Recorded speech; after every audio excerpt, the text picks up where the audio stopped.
மீண்டும் உங்களை நாம் சந்திப்பதிலே மிக்க மகிழ்ச்சி அடைகின்றோம். நான் இலங்கையிலே இருந்து பதுளை போதனா வைத்தியசாலையில் இருந்து வைத்தியர் கிருஷான் வேதநாயகம். ஈரலுடைய தொழிற்பாடு பாதிக்கப்படும் போது, லிவர் ஃபெயிலியர் அல்லது லிவர் சிரோசிஸ் ஏற்படுகின்ற போது நாங்கள் கடைபிடிக்க வேண்டிய நடவடிக்கைகளை பற்றி பார்த்து கொண்டிருக்கின்றோம். 6 நடவடிக்கைகள் முக்கியமானது. போன நிகழ்ச்சியிலே 2 பற்றி நாங்கள் பார்த்தோம். என்ன? முதலாவது நிறை உணவு, நிறை ஆரோக்கியமான உணவு, நியூட்ரிஷன் அண்ட் ஹெல்த்தி டயட் என்பதை பற்றி பார்த்தோம். 2வதாக எங்களுடைய உடலினுடைய உயரத்திற்கும் உடலினுடைய திணிவுக்கும் இடையிலான விகிதத்தை நாங்கள் பேண வேண்டும். அதாவது BMI அல்லது BMR என்று சொல்லுவோம், பேசல் மெட்டபாலிக் ரேட் என்று சொல்லுவோம். அதை பார்க்கின்ற போது சாதாரணமாக 24.9 இருக்க வேண்டும். 3வதாக இன்றைக்கு நாங்கள் பார்க்க போகிற விடயம் என்னவென்றால், ஈரலை பாதிப்படைய செய்த எந்த காரணி ஈரலை பாதிப்படைய செய்ததோ அந்த காரணியிலிருந்து நாங்கள் உடனடியாகவே விலக வேண்டும். காரணத்தை கொண்டு மீண்டும் அதற்கு நாங்கள் என்ன செய்யக்கூடாது? அடிமையாக கூடாது. இது மிக மிக முக்கியமானது. உதாரணமாக நாங்கள் சொல்லலாம் கசிப்பு என்று சொல்லலாம், அல்லது சாராயம் என்று சொல்லலாம், மதுசாரம் என்று சொல்லலாம், அல்லது போதைப் பொருட்களாக இருக்கலாம். என்ன என்றாலும் கூட உடனடியாகவே நாங்கள் என்ன செய்ய வேண்டும்? இந்த பொருட்களில் இருந்து உடனடியாகவே நாங்கள் விலக வேண்டும். அவாய்ட் ஹார்ம்ஃபுல் டாக்ஸிக் ப்ராடக்ட்ஸ் என்று சொல்லுவார்கள். உடனடியாகவே அவற்றை நிப்பாட்ட வேண்டும்.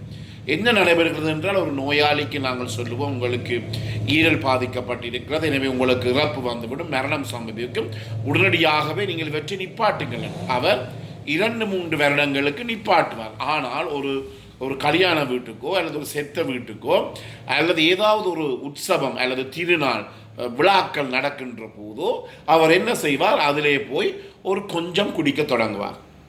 என்ன சொல்லுவார் என்றால், நாங்கள் நண்பருடன் சேர்ந்து கொஞ்சம் குடித்தேன் என்று.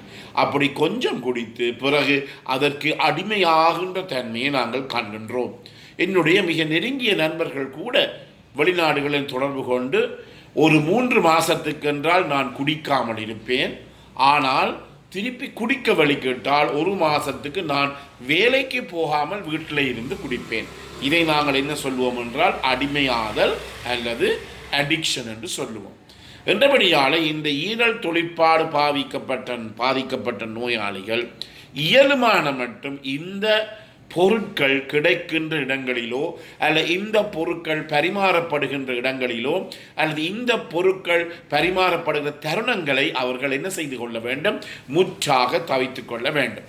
உதாரணமாக, ஒரு கல்யாண வீட்டுக்கு போய் அந்த ஹோட்டலிலே இருக்கின்ற மதுபானம் விநியோகிக்கப்படுற இடத்திலே அவர் போகக்கூடாது.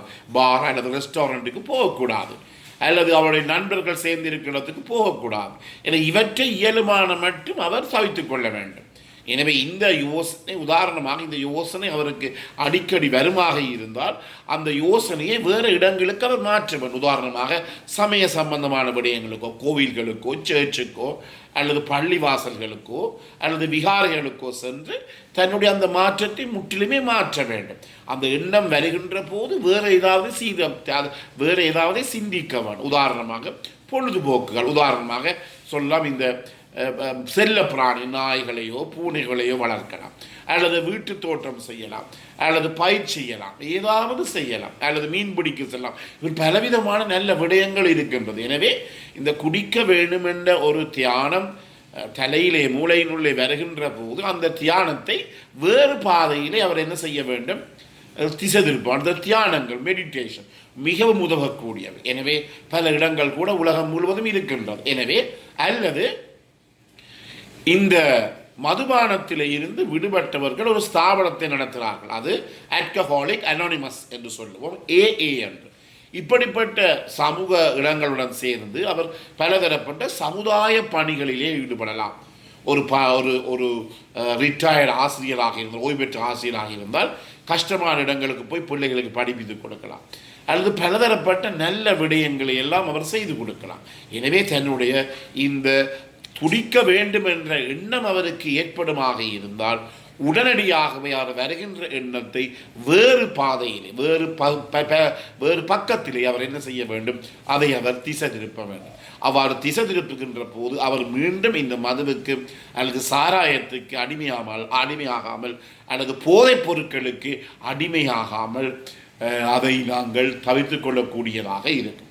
எனவே முக்கியமாக இந்த ஈரலை நாங்கள் பாதுகாக்க வேண்டுமாக இருந்தால் என்ன செய்ய வேண்டும், இந்த மீண்டும் மீண்டும் இப்படிப்பட்ட பொருட்களுக்கு போனால் எங்களை காப்பாற்றவே முடியாது. நான் நினைக்கிற ஒரு நோயாளி இருக்கின்றார். அவருடைய வயது இப்போது 64. அவர் முந்தி அவர் இராணுவத்திலே வேலை செய்தவர்கள். தொடர்ந்து குடித்து கொண்டிருந்து அவருக்கு ஈரல் பாதிப்பு ஏற்பட்டது. இப்போது அவர் 15 வருடங்களாக இந்த நோயிலே வாய்ப்பட்டிருக்கிறார். ஆனால் நல்லா இருக்கிறார். முக்கிய காரணம் என்ன, அவர் இந்த 15 வருடங்களாக வாயிலை அவர் வைக்கவே இல்லை இந்த மதுபானத்தை. எனவே அப்படி நாங்கள் முற்றிலுமே விடுபடுவோமாக இருந்தால் 100க்கு 100% இந்த பிரச்சனையில இருந்து எங்களாலே வெளியிலே வர முடியும். 4வது முக்கியமானது என்ன, தேவையில்லாமல் மருந்துகள் பாவிப்பதை குறைத்து கொள்ள வேண்டும். ஏன் உங்களுக்கு தெரியும், பல மருந்துகள் இந்த ஈரல் அலர்ஜி ஹெப்படைட்டிஸை ஏற்படுத்தக்கூடியவை.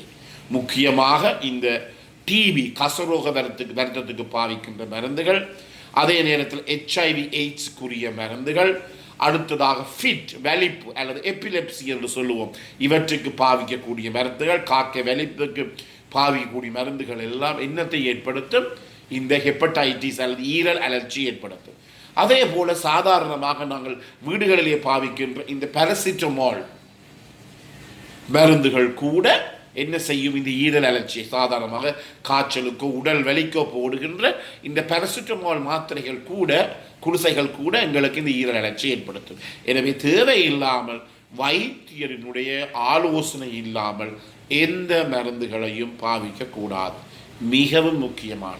அதே நேரத்தில் இந்த மருந்துகளை பாவிக்கின்ற நோயாளிகளாக இருந்தால் பிள்ளைகள் இந்த மருந்துகளை எடுக்காம வண்ணம் லொக் அண்ட் கீ பூட்டு திறப்போடு இருக்க வேண்டும். அப்போதுதான் பிள்ளைகள் தவறுதலாவேனும் இந்த மருந்துகளை எடுத்து பாவிப்பதை நாங்கள் நிற்பாட்ட முடியும். மிக முக்கியமாக நாங்கள் இந்த நோயாளிகளுக்கு இப்படிப்பட்ட மருந்துகளை நாங்கள் விநியோகிக்கின்ற போது, கொடுக்கின்ற போது கட்டாயமாக சொல்லுவோம், கவனமாக வைத்திருங்கள். சிறு பிள்ளைகள் எடுக்காத முறையில் வைத்திருங்கள். அதே நேரத்தில் பெரியவர்கள் கூட ஏதாவது ஒரு மன அழுத்தம் ஏற்பட்டால் அவர் போய் என்ன செய்வார், சடுதியாக அந்த மருந்துகளை உண்ணக்கூடிய ஒரு நிலைமை ஏற்படுகிறது, எடுக்கக்கூடிய நிலைமை ஏற்படுகிறது. இவற்றை தவிர்த்துக் கொள்வதற்காக இவற்றை நன்றாக பாதுகாப்பான இடங்களிலே வைத்துக் கொள்ள வேண்டும். எனவே மீண்டும் ஒரு நிகழ்ச்சியிலே உங்களை நாங்கள் சந்திப்போம். இந்த நிகழ்ச்சி உங்களுக்கு பிடித்தமாக இருந்தால் இந்த நிகழ்ச்சியை பார்க்காதவர்களுக்கு அறிமுகப்படுத்துங்கள். இதை லைக் பண்ணலாம், ஷேர் பண்ணலாம். அதே நேரத்தில் மணி சின்னம் பெல் சின்னத்தை அமுழ்த்தி நீங்கள் இதை சப்ஸ்கிரைப் பண்ணலாம். மேலதிக விவரங்கள் தேவையாக இருந்தால் நேரடியாக தொடர்பு கொள்ள முடியும். 0094 777 35 62 45. மீண்டும் உங்களை சந்திக்கும் வரை நன்றி, வணக்கம்.